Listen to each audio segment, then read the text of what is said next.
வணக்கம். இன்று நம்ம ஒரு ஜாதக ஆய்வு அப்படின்ற விஷயத்தில் பார்க்க போகிறோம். இந்த ஜாதகம் ஸ்க்ரீனில் பார்த்துட்டு இருப்பீங்க இல்லையா, இந்த ஜாதகம் தான்.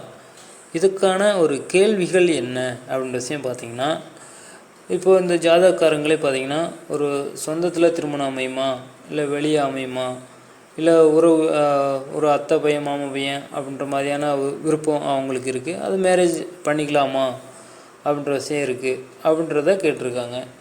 இப்போது இந்த ஜாதக அமைப்பில் எப்படி இருக்குது, அவங்களுக்கு மேரேஜ் சொந்தத்தில் அமையுமா வெளியே அமையுமா பண்ணலாமா அப்படின்ற விஷயங்களை பார்க்கலாம். இந்த ஜாதக அமைப்பில் பாருங்கள், ஒரு நல்ல யோக ஜாதகம், சூப்பராக இருக்குது ஜாதக அமைப்பு. ராசி துலாம் ராசியாகி ராசியிலேயே பாருங்கள், சந்திரன் ராசியாகி இருக்குது, சூரியன் இருக்குது, ஒரு சுக்கிரன், புதன், செவ்வாய், குரு, கிட்டத்தட்ட 6 கிரகங்கள் துலாம்லேயே அருமையாக அமைப்பு இருக்குது. குருவும் சுக்கிரனும் புதனும் 3 சுபகிரகங்கள் உள்ளே இருக்குது. ஆக உங்களுக்கு ஒரு அமாவாசை அப்படின்ற விஷயம் பார்த்திங்கன்னா விலகிருச்சு. ஒரு சந்திர பகவான் விலகிட்டார், அமாவாசையிலேருந்து விலகி 15 டிகிரி விலகிருக்காரு, நல்லா தான் இருக்கார். இருந்தாலும் பார்த்திங்கன்னா ஒரே பாவத்துக்குள்ளே 5 கிரகங்கள் அப்படின்ற விஷயம். இதில் என்னென்ன யோகங்கள்லாம் இருக்குதுன்னு பாருங்களேன். இப்போ சந்திரனும் செவ்வாய் இருக்கிறது சந்திரமங்கல யோகம், குருவும் செவ்வாயும் இருக்கிறது குருமங்கல யோகம். பார்த்திங்கன்னா ஒரு அமாவாசை அப்படின்ற டயத்துலேயே பார்த்திங்கன்னா இருக்குது. அப்போ மனசு விலகுது, ஒரு அமாவாசை யோகம் அப்படின்ற சூரியன் சந்திரன் இணைவு அப்படின்ற விஷயம் உங்களுக்கு இருக்குது. அடுத்து பார்த்திங்கன்னா உங்களுக்கு ஒரு சுக்கிரன் பார்த்திங்கன்னா இங்கே உச்சமாக இருக்குது. அப்போது உச்சமான அதாவது வீடு கொடுத்தவன் பார்த்திங்கன்னா உச்சம் அப்படின்றப்ப அனைத்து கிரகங்களுமே எப்படி இருக்கும் பாருங்கள். அந்தந்த விஷயங்களை ஒரு தெளிவாக செய்கிற மாதிரி சூப்பரான ஒரு அமைப்பு அப்படின்ற விஷயமாக வரும், ரைட்டுங்களா. இப்போ ராசிலேயே இந்த 6 கிரகங்கள் இருக்குன்னு பார்த்துட்டோம்.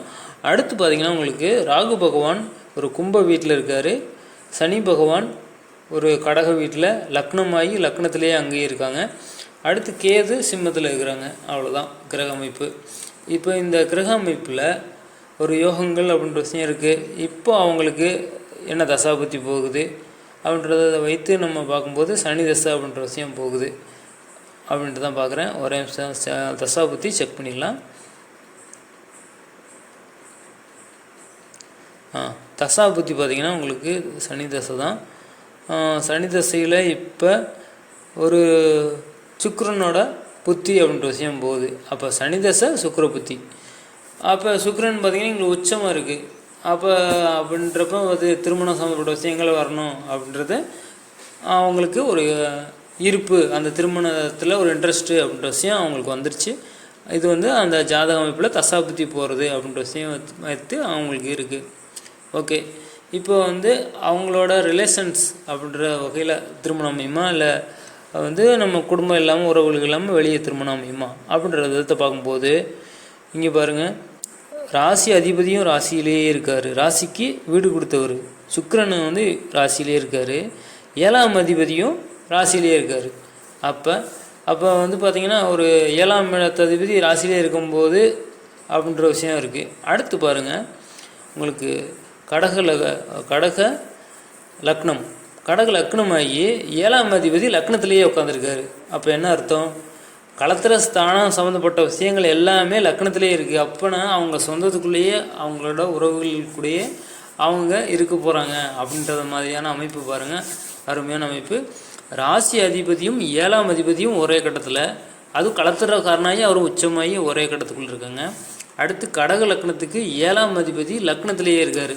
அப்போ களத்திரம் சம்மந்தப்பட்டதை நம்மளுடைய வாழ்க்கை துணை அப்படின்றவர் நம்ம கூடயே இருக்காருனாலே என்ன எங்கே இருப்பாங்க, சொந்தத்துக்குள்ளே தானே இருப்பாங்க, ரைட்டுங்களா, உறவுக்குள்ளே தான் இருப்பாங்க. அருமையான அமைப்பு.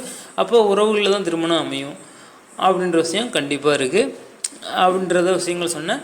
ஆனால் பார்த்திங்கன்னா அவங்க ஃபேமிலி அப்படின்ற விஷயங்களில் நீங்கள் மூவ் பண்ணிக்கணும் அப்படின்ற விஷயத்தை தெளிவாக சொல்லிட்டேன். ஆக இந்த ஜாதகம் பார்த்திங்கன்னா உங்களுக்கு ஒரு வெளியே திருமணம் அமையுமா சொந்தத்தில் திருமணம் அமையுமான்னு கேட்டதுக்கு ஒரு அருமையான சூப்பரான ஜாதகம். லக்னத்துக்கு 7ஆம் அதிபதி லக்னத்திலேயே உட்காந்து, ராசிக்கு 7ஆம் அதிபதி ராசிலேயே உட்காந்து, 7ஆம் அதிபதியும் ராசியில் உட்காந்து, வீடு கொடுத்த சுக்கிரனும் ராசிக்கு வீடு கொடுத்த சுக்கிரனும் அங்கேயே உட்காந்து, அருமையான அமைப்பு. அப்போ பார்த்திங்கன்னா அந்த புதன் சுக்கிரன் இணைவு ஒன்றாவே ஒரே லக்னத்திலே இருக்கும்போதும் பார்த்திங்கன்னா உங்களுக்கு அந்த சொந்தத்தில் திருமணம் அப்படின்ற விஷயம் யோகமாக இருக்குது. அப்படின்றதில் புதன் சுக்கிரன் இணைவு அப்படின்றது ராசிலேயே இருக்கும்போது பார்த்திங்கன்னா மேக்ஸிமம் சொந்தத்தில் மாமா பையன் அத்தா பையன் அந்த மாதிரியான ஒரு உறவுகளும் பார்த்திங்கன்னா திருமண வாய்ப்பு அப்படின்ற விஷயம் கண்டிப்பாக இருக்குங்க. இதுபோல் ஒரு ஜாதக அமைப்பில் உங்களோட ஜாதக அமைப்பை செக் பண்ணுறதுக்கு டிஸ்கிரிப்ஷனில் வாட்ஸ்அப் லிங்க் இருக்குது, வாட்ஸ்அப் நம்பர் காலிங் நம்பர் இருக்குது. நீங்கள் உங்களோட கான்டாக்ட் பண்ணுங்கள். உங்களோட ஜாதக அமைப்பை நம்ம வாட்ஸ்அப்பில் ஷேர் பண்ணுங்கள். உங்களுக்கான விஷயங்களை நேர்லேயே தெளிவாக பார்க்கலாம். இதுபோல் பல தகவலுக்கு நம்ம சேனல் பார்த்தீங்கன்னா ஜோதிட உலகம் சப்ஸ்கிரைப் பண்ணி வச்சுக்கோங்க. வீடியோஸ்க்கு லைக் பண்ணுங்கள், கமெண்ட் பண்ணுங்கள். நன்றி, வணக்கம்.